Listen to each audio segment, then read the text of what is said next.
Hi అండి, అందరికీ నమస్కారం. Welcome to Vijay media. ఇప్పుడే అందిన వార్త. ఈపీఎఫ్ఓ ఖాతాదారులకు కనీస పెన్షన్ 7,500, అలాగే డిఏ పెంపుపై క్లారిటీ ఇచ్చిన నిర్మలా సీతారామన్.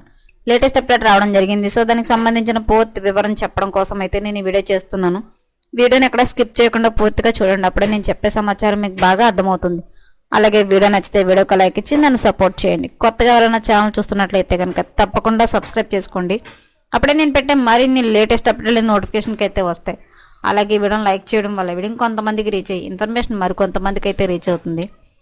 సో లేట్ చేయకుండా ఆ వివరాలు ఏంటో చూద్దాం.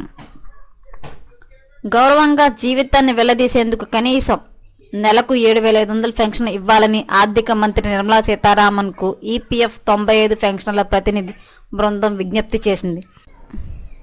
ఆర్థిక మంత్రితో ప్రతినిధి బృందం సమావేశమై నెలకు కనీసం 7,500 పెన్షన్తో పాటు డిఎన్ఎస్ అవాలెన్స్ డిఏ కోసం ఎప్పటి చేస్తున్న డిమాండ్ను నెరవేర్చాలని విజ్ఞప్తి చేసింది. రిటైర్మెంట్ ఫండ్ బాడీ ఈపీఎఫ్ఓ నిర్వహించే ఈపీఎఫ్ 95 లేదా ఎంప్లాయీస్ పెన్షన్ స్కీమ్ 1995 కింద ప్రస్తుతం నెలకు కనీస పెన్షన్ 1,000 రూపాయలు మాత్రమే ఉంది.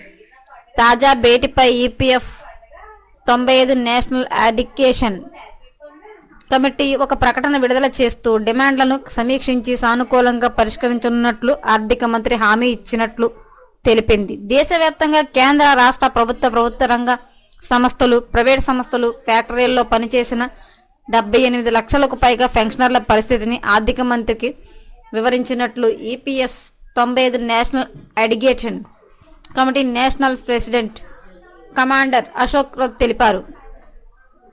కనీసం 5,000 పెన్షన్ డిమాండ్ చేసే కొన్ని కామర్ సంస్థలపై ఆయన విమర్శలు చేశారు. ఇది పెన్షనర్ల ప్రాథమిక అవసరాలకు పట్టించుకోకపోవడమేనని, అన్యాయమైన ప్రతిపాదన అని అభిప్రాయపడ్డారు. గౌరవమైన జీవితం కోసం కనీసం 7,500 అవసరమని ఆయన స్పష్టం చేశారు. నెలకు 1,000 రూపాయల పెన్షన్ 7,500కు పెంచాలని, డిఏతో పాటు పెన్షన్ వారి జీవిత భాగస్వామికి ఉచిత వైద్య చికిత్సను అందించాలని పెన్షనర్లు గత 7-8 సంవత్సరాలుగా ఆందోళన చేస్తున్న విషయాన్ని కమాండర్ అశోక్ రౌత్ ప్రస్తావించారు.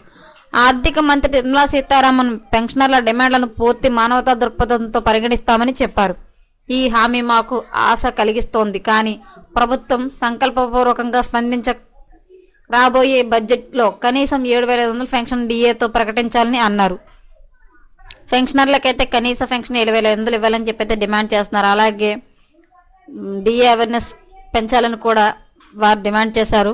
అలాగే దాంతోపాటు పెన్షన్ యొక్క భాగస్వామికి ఉచిత వైద్య శిక్షణ అందించాలని కూడా వాళ్ళు డిమాండ్ చేశారు. సో ఎప్పటికప్పుడు మరిన్ని లేటెస్ట్ అప్డేట్ల కోసం మన ఛానల్ తప్పకుండా సబ్స్క్రైబ్ చేసుకోండి. Thanks for watching.